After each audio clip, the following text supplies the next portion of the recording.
What is up, guys? So today I just want to do a little bit of a video on this guy right here. This is a Samsung Galaxy S21. Now, some of you may be asking why I got one of these, and it's extremely simple. So, I have AT&T, and I believe T-Mobile is doing something very similar, but they are having a promotion right now where if you trade in a phone even as old as like a Galaxy S7 or an iPhone 6s, which I actually have one right here, which is going to be traded in very soon. You can trade in a Galaxy S7 and get the Galaxy S21 for completely free. They'll give you an $800 trade-in credit for it. So once I learned of this news, I could not pass that offer up. So I went ahead and did it, and I basically got this phone for the price of tax, which was like $70. So at that point, I do have to stick with AT&T for over 2 years to get, all the bill credits and whatnot, but I have no plans to be changing my carrier anyways, so I figured, what the hey, let's go ahead and get it. So, as you can see, the box is nice and thin, just like the iPhone 12 Pro box. They copied Apple this year and removed the charger from the box, which I've pretty much gone over this in the iPhone unboxing that I did, but it's not a huge bother to me, just because you can get an Anchor Nano on Amazon for like $15 that'll solve that problem. So, oh well. This is the Phantom Gray 128 gig variety. I didn't really see the need to get a different color. I just thought that this looked okay. So yeah, like I said, it is the AT&T variety, and the box is very simple. I'm going to do a little bit of a pseudo unboxing. I've already set it up. I've actually had this phone for a few days at this point, but figured I'd do it just for comedic effect. So we just get this little card to protect the screen, and obviously here is the phone. I'll go ahead and take that out first, set it to the side. And in the box, all you're going to get is this little package thing here, which includes a SIM ejection tool, which is actually kind of nice. And you get like some usual books and shit, as Flossie Carter would say. But other than that, that's all you're going to get. So we got this quick start guide from AT&T, some other stuff like that, terms and conditions from Samsung, and then this is where the USB-C to USB-C cable would be. I have, of course, taken it out because I am planning on using it. So, that is it for accessories. Pretty barren, just like the new iPhones. This is the way the world is going. But, that's it. I'll go ahead and file that to the side, get the box out of the way, and we can take a look at the actual phone here. So, they've, again, gone the way of the iPhones in that they now have a flat front screen, which I am a big fan of.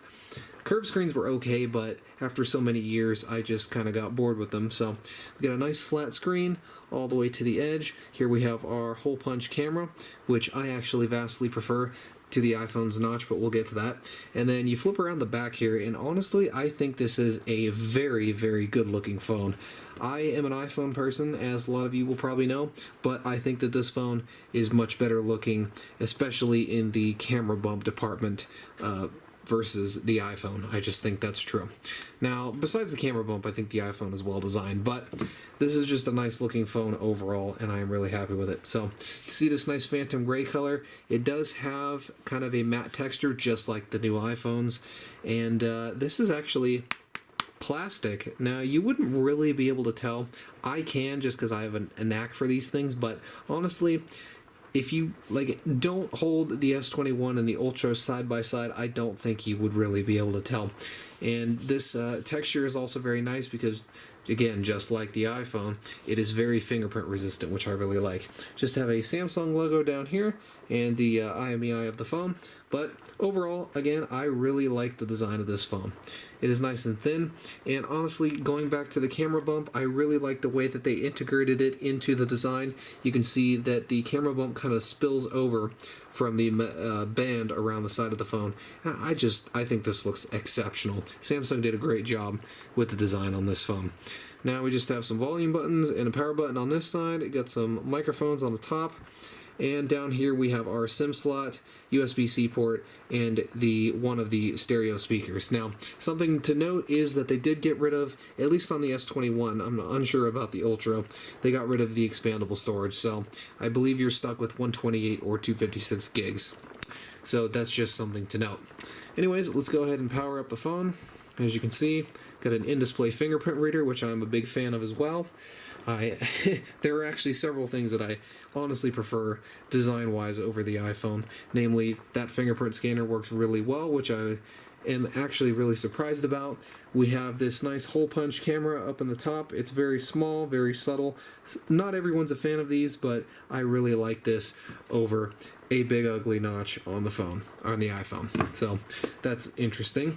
Something I'd also like to mention is we also have 120 Hz refresh rate on this phone. Now it is a 1080p panel, so it's not 1440p like the Ultra. However, Samsungs for the past few years have always defaulted to displaying in 1080p for battery life reasons. And honestly, this is still over 400 pixels per inch, so I don't think it's a bad display.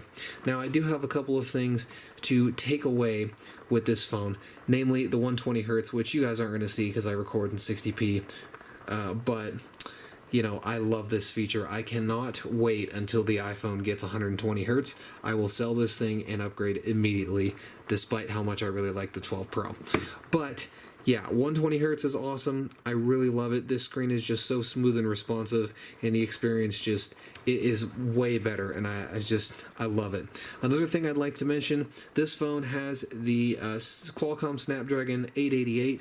Now, CPU-Z hasn't been updated for it yet, so it's just kind of generic, but this is the Qualcomm 888, and the biggest thing I'd like to mention with it is that this phone is absolutely super fast. I haven't had an Android phone. I haven't had a Samsung Android phone, let's put it that way, since the Galaxy S8. And I like that. But on a broader scale, I haven't really been in the world of Android phones for the past 2 years. So using this phone, honestly, this is the very first Android phone I can confidently say feels as fast and responsive and nice to use as the iPhone. And I think that is a huge step, and I am just really blown away with how nice this phone feels and how responsive it feels. So it's super fast. The animations are quick, opening up applications is quick. Everything about using this phone is nice and snappy. I'm never having to wait on it to do anything. And that's not something I have been able to say about really any Android phone I've used in the past. So really like that. I have not had a chance to test out the cameras too much yet.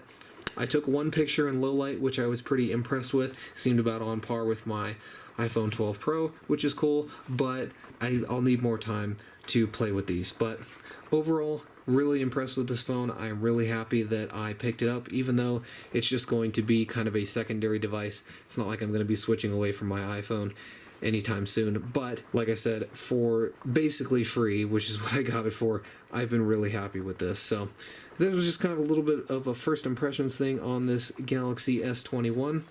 I also picked up this cheap case on Amazon for it. You can see it kind of has a smoked back. I think that'll look nice on it and protect it. So anyways, that is the Galaxy S21. I'd like to thank you guys for watching, and I will see you guys in the next video.